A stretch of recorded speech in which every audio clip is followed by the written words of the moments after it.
vamos al Migranálisis de Continente Móvil, este espacio donde convergen la migración y la comunicación con un enfoque científico, con la doctora Lorena Mena Iturralde, directora y cofundadora de Continente Móvil, un proyecto independiente dedicado a la investigación, capacitación y divulgación sobre migraciones, egresada del doctorado en Ciencias Sociales del Colegio de la Frontera Norte, candidata al Sistema Nacional de Investigadores, es docente de la Universidad Pedagógica Nacional Plantel Nogales, ha participado en proyectos de investigación sobre el tema migratorio en nuestra región, además de que ejerció el periodismo durante una década. Lorena, qué gusto saludarte, muy buenos días. Muy buenos días, David. Un gusto saludarte también y a toda la audiencia de Uniradio. El tema obligado, sin duda, esta orden ejecutiva de Biden que finalmente ayer se confirmó y que implica pues muchas preocupaciones para los desplazados, Lorena. Así es, David. Definitivamente un nuevo tema que pone en vilo a los contextos fronterizos que tenemos en nuestra región. Porque desde esta madrugada pues, se activó esta orden ejecutiva que fue anunciada ayer por el presidente Joe Biden, que pone nuevamente pues, en esta situación a miles de migrantes que intentan ingresar a los Estados Unidos de manera irregular desde la frontera con México. Así que dada la coyuntura, pues vamos a analizar en este migranálisis los pormenores de esta reciente medida que se instaura faltando 5 meses para las elecciones presidenciales de Estados Unidos y en medio de este proceso de transición de gobierno que estamos comenzando en México. Entonces vamos a comenzar primero por mencionar pues, que ya se venía anticipando hace algunos días que Biden estaba listando esta acción ejecutiva. Sin embargo, fue apenas hasta ayer que el propio presidente hizo el anuncio sobre la medida. Además que se difundió en el sitio web de la Casa Blanca una proclamación sobre seguridad en la frontera. Con ese título lo pusieron, que recopila estas nuevas disposiciones y además da una serie de argumentos para justificar esta orden ejecutiva. Por un lado, Biden menciona que no tuvo otra opción, ya que su gobierno hizo 2 intentos para que se apruebe en el Senado un proyecto de ley bipartidista que incluía ya algunas restricciones en la frontera y ante lo cual se solicitaban pues que se aprobara un presupuesto de emergencia de 14.000 millones de dólares que se iba a destinar para contratar a más de 1.500 miembros de la patrulla fronteriza adicionales a los que ya hay, más de 1.200 miembros también para CBP, más de 4.300 funcionarios de asilo adicionales en la Oficina de Ciudadanía y Servicios de Inmigración y 100 jueces de inmigración adicionales. Biden básicamente dijo que ahora estaba actuando por encima de la obstrucción republicana. El otro argumento que da está basado en estadísticas, porque ya hemos tratado en otros espacios, David, las cifras sin precedentes de encuentros de migrantes irregulares en la frontera sur de Estados Unidos, el número de deportaciones aéreas también que se ha venido haciendo desde Estados Unidos, pero además se hace hincapié en que el sistema de inmigración y asilo de este país está sobrepasado ya hace algunos años, pues al final del año fiscal 2023 había más de 2.400.000 casos pendientes en los tribunales de inmigración. Así que esto a breves rasgos es todo lo que está detrás de esta orden ejecutiva que ha Bueno, implementado pues, el gobierno de Biden. en este sentido, me parece que hasta el discurso de Biden confirma que es una decisión más en el sentido político que de atender a un grupo vulnerable, pero bueno, eso es una opinión. Vamos al tema de entender, Lorena, si nos apoyas con eso, en qué consisten realmente esas medidas. Se ha dicho incluso que esto que acaba de entrar en vigor, y esto lo dijeron funcionarios de la Casa Blanca, que son las medidas más estrictas de la historia contra la migración, que implicarán también repatriaciones aceleradas, aceleradísimas. Sí, David, de verdad es una medida que no se esperaba que ocurriera, al menos en el contexto del gobierno de Biden, pero finalmente pues pasó. Y entre las medidas vamos a enumerar como las más importantes. Tenemos que, en primer lugar, esta orden contempla que quienes crucen de manera indocumentada no van a ser elegibles para solicitar asilo, excepto los casos de niños o menores de edad que viajen solos o no acompañados. También personas que son víctimas de trata o personas que tienen emergencias médicas. Porque lo que pasaba es que muchas personas que cruzan de forma irregular la frontera para entregarse a la patrulla fronteriza y mencionaban que quieren solicitar asilo, pues al final terminan siendo liberados en los Estados Unidos a la espera de comparecer ante los tribunales para defender no ser deportados o que se les conceda esta protección internacional que es el asilo. Así que a partir de ahora, el cambio es que quienes sean detenidos cruzando de forma irregular van a ser sujetos a la deportación acelerada. Y en caso de que tuvieran la oportunidad de manifestar temor de volver a su país, serán sometidos a unos estándares un poco más estrictos en las entrevistas de miedo creíble que se hagan en relación a los que se han venido haciendo hasta el momento. Quienes no logren expresar este temor, a ver, habrá que ver si les van a dar realmente oportunidad, ¿no?, de expresar ese temor cuando ya son detenidos tras Claro. cruzar la frontera, o aquellos que no logren pasar esta entrevista de miedo creíble, serán expulsados de Estados Unidos en cuestión de días o incluso de horas, y se les va a imponer una prohibición especial de 5 años para acceder a los Estados Unidos. Importante también aclarar que se menciona que estas restricciones se van a activar cada vez que las autoridades migratorias a lo largo de la frontera con México registren más de 2.500 encuentros con migrantes irregulares por día durante una semana. Y esto se va a suspender si bajan en menos de 1.500 las detenciones dentro de ese mismo periodo. Y ojo aquí, porque la suspensión se aplicará 14 días naturales después de que se pruebe que en las estadísticas hubo más de 2.500 encuentros de personas indocumentadas y, sin embargo, para activarlo va a ser de inmediato, no van a esperar los 14 días. Si se sube de la cifra de 2.500, vamos con la orden. Entonces, el hecho, David, es que en estos últimos días la cifra de encuentros ha superado pues los 3.500 en las fronteras. Entonces, es básicamente pues que la práctica de esta orden ya entró en vigor, ¿no?, esta madrugada. Esto no solo va a aplicar para detenciones en la frontera terrestre con México. Se mencionan allí también fronteras costeras o marítimas de Texas, Luisiana, Mississippi, Alabama y Florida. Todas las fronteras marítimas próximas a la frontera terrestre, como el Golfo de México y la costa del Pacífico en California, por estos cruces que se suelen hacer a veces en embarcaciones, y todas las fronteras marítimas de las Islas Vírgenes de los Estados Unidos y Puerto Rico.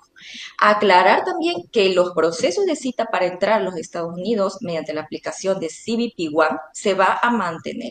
Aquí no se ha hablado de suspender los ingresos de personas que hagan sus citas a través de la aplicación de CBP One, sino que se habla de un cierre de la frontera para los casos de personas que cruzan fuera de los puertos de entrada oficiales o de los puntos autorizados o sin hacer este tipo de citas, porque como te digo, era habitual, me entrego, cruzo, me entrego y pues a lo mejor me detienen unos días, argumento que quiero pedir asilo y te sueltan. Y esto también, para aquellos que llevan meses esperando con las citas de CBP One, pues ha resultado muy desalentador porque ven que su espera termina igual siendo insuficiente, ¿no? Así es, que eso es lo que los lleva justamente a cruzar de manera irregular, la desesperación y el miedo, porque los están buscando, muchos de ellos, como lo han narrado y aquí hemos presentado los testimonios, los están buscando para matarlos, ¿no? Pero bueno, regresando al tema de estas nuevas medidas, de este decreto, de esta orden ejecutiva de Joe Biden, ¿cómo se han dado las reacciones? Porque me imagino que ha de haber en todos los sentidos y de todos los sectores, aunque la mayoría las ubico en el contexto de la preocupación. Sí, David, mira, una de las primeras reacciones vino pues del equipo de campaña a la presidencia de Donald Trump, ¿no? Ellos emitieron un comunicado en el que se refieren a la nueva orden como una amnistía, no precisamente como una seguridad fronteriza. Y es que hay voceros del Partido Republicano que sugieren que con esto lo que se está preparando es un escenario para que se intente crear algún sistema similar al de DACA, al de los Dreamers, para poderles dar amnistía a aquellos migrantes que ya están dentro de los Estados Unidos o que lograron entrar antes de que entrara en vigor pues esta orden ejecutiva. Fuera de esto mencionan que la medida no protege realmente a la frontera y que es una estrategia de cara a las elecciones porque el tema migratorio, por supuesto, es un tema muy relevante, hay mucha presión para una eventual reelección. Entonces, esta es como una medida para intentar ver cómo subsanan ese tema de pues las quejas que hay sobre la falta de control en la frontera.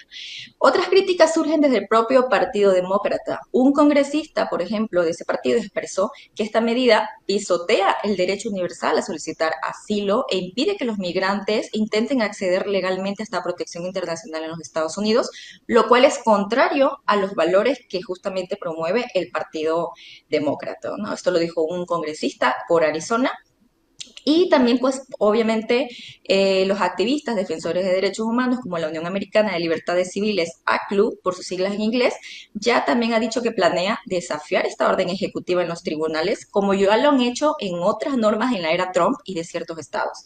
Ellos consideran que el derecho al asilo para quien llega a territorio estadounidense está siendo vulnerado, que se está exponiendo a grupos a quedar del lado mexicano con muchos riesgos para su seguridad, así que se van a plantar en contra de esto.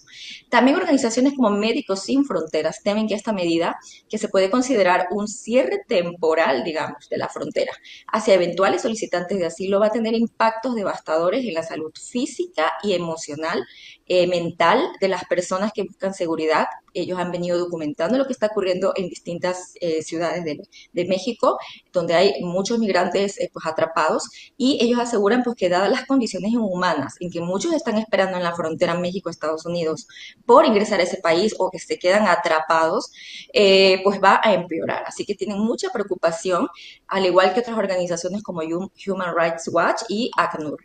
Y bueno, desde el gobierno de México realmente no ha habido un pronunciamiento mayor. Solo se ha mencionado que Biden y López Obrador tuvieron una llamada ayer donde se comprometieron a mantener la cooperación bilateral en la gestión de los flujos migratorios de la región, pero más detalles sobre esta medida en concreto, como si hubo o habrá algún nuevo acuerdo de México para recibir no ciudadanos mexicanos que serán deportados por Estados Unidos, pues no hay mayor detalle, no se sabe si va a haber algún compromiso similar como el que asumió México en el pasado de recibir hasta 30,000 personas de Venezuela, Cuba, Haití y Nicaragua al mes. Con esto, pues no se sabe a ciencia cierta qué va a pasar. Y por supuesto, en las ciudades fronterizas de México hay mucha preocupación, se teme que va a saturar todavía más las capacidades de atención de los flujos que hoy están recibiendo.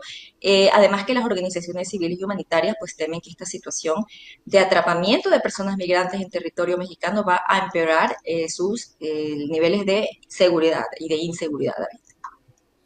Sí, es una preocupación que se manifestó creo que de manera inmediata, Lorena, aquí en la región, que me imagino que ha de suceder en esto de manera paralela en todas las fronteras, porque entonces va a haber más personas, o es lo que me dice el sentido común.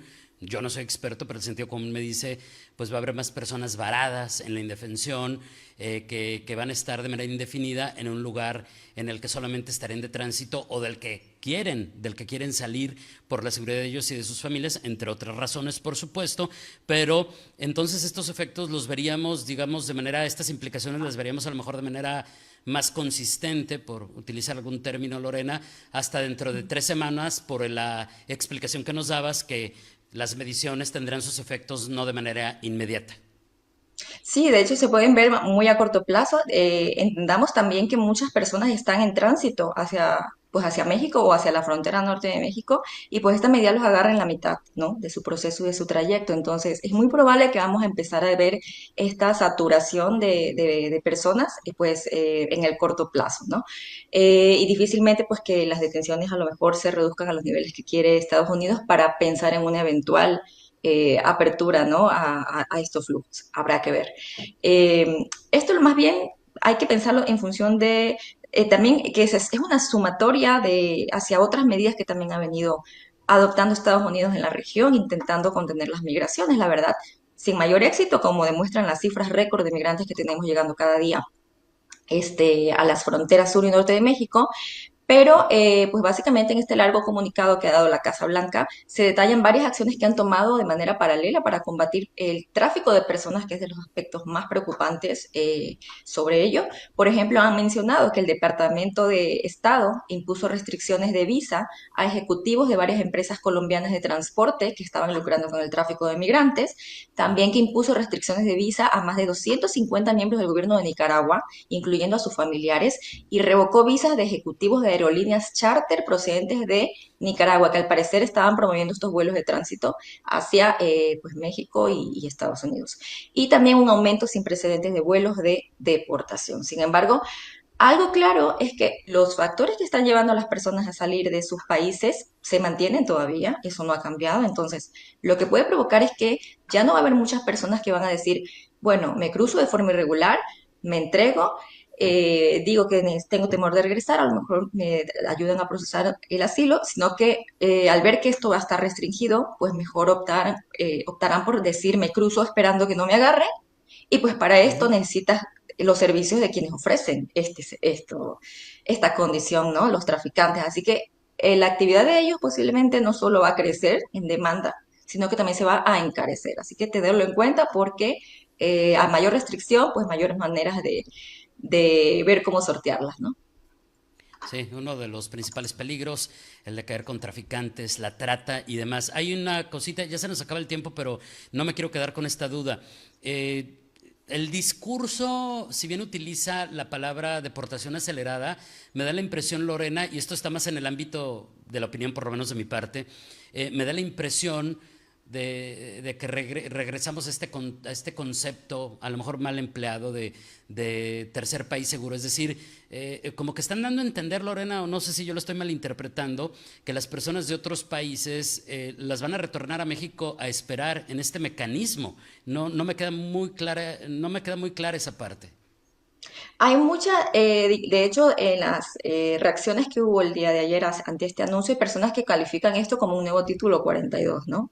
Hay como mucha confusión ahí en Sí. cómo lo podemos mencionar, ¿no? Porque no es un sistema como el MPP donde ya hacías iniciabas algún proceso de querer solicitar el asilo y te hacían esperar en México, porque en este caso es básicamente si te agarran en la frontera cruzando de manera indocumentada, pues simplemente vas para atrás, ¿no? Entonces es una devolución, se parece, digamos, un poquito más quizás al título 42, pero no hay argumentos de salud pública aquí.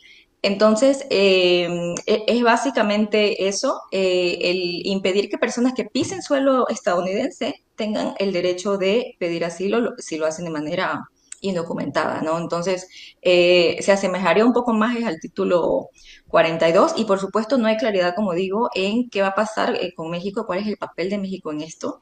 ¿Qué va a pasar, por ejemplo? Tenemos unos flujos importantes de personas migrantes extracontinentales, asiáticos, ustedes han detectado en Baja California, ¿no? Así es. El cruce de chinos, el cruce de personas de otros continentes, pues ¿qué va a pasar con ellos? ¿Hay algún acuerdo de si cruzan como lo han estado haciendo de manera irregular y ya no pueden pedir o acceder a lo mejor a pedir asilo?